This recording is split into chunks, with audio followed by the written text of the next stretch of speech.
അങ്ങനെ ഒടുവിൽ നമ്മുടെ അഖിൽമാരാർ, ബിഗ് ബോസ് ജേതാവ് അഖിൽമാരാർ നായകനായിട്ടുള്ള ആ സിനിമ റിലീസാവുകയാണ്. ഡോക്ടർ റോബിൻ നായകനായിട്ടുള്ള സിനിമ ഇപ്പോൾ വരും, നാളെ വരും എന്നൊക്കെ പറഞ്ഞിട്ട് പോസ്റ്റർ വരെ റിലീസ് ചെയ്തിട്ടും പടം ഇറങ്ങിയിട്ടുണ്ടായിരുന്നില്ല. പക്ഷെ അഖിൽമാരാറിൻ്റെ പടത്തിൻ്റെ കാര്യം ഏകദേശം തീരുമാനമായിട്ടുണ്ട്. അതിൻ്റെ ഡബ്ബിങ്ങും കാര്യങ്ങളൊക്കെ കഴിഞ്ഞു.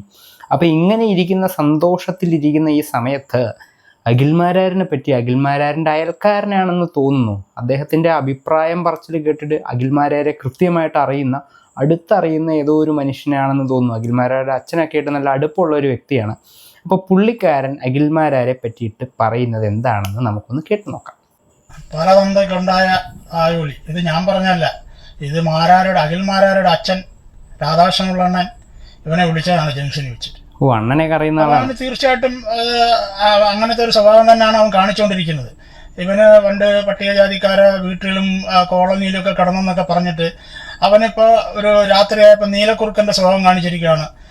കൂവാൻ അവൻ തയ്യാറായി, അത്ര എന്നുള്ള അറിയാതെ കൂവിപ്പോയി. അതാണ് സംഭവം. പിന്നെ രാധാകൃഷ്ണനാണെങ്കിൽ ഇപ്പോൾ തുമ്മൽ പിടിച്ചിട്ട് കോട്ടാത്തല ആശുപത്രിയിൽ പോയി, അവിടുന്ന് നേരെ കൊട്ടാരക്കര താലൂക്ക് ആശുപത്രി വന്നു. ഇനി മെഡിക്കൽ കോളേജിൽ പോയാലും അമേരിക്കയിൽ പോയാലും ഇതൊന്നും നിൽക്കുമെന്ന് തോന്നുന്നില്ല. കാരണം എന്ന് പറഞ്ഞാൽ അത് ചെയ്യാൻ പറ്റിയ ഒരു ഒറ്റ മരുന്ന് ഞാൻ പറഞ്ഞുതരാം. നിങ്ങളുടെ മോൻ്റെ ചെവിക്കല്ല് പുളക്ക ഒരു അടി കൊടുക്കുക, എന്നിട്ട് കണ്ടിട്ട് മര്യാദയ്ക്ക് വീട്ടിലിരിക്കാൻ പറയും. അതാണ് ചെയ്യാൻ പറ്റുന്നത്.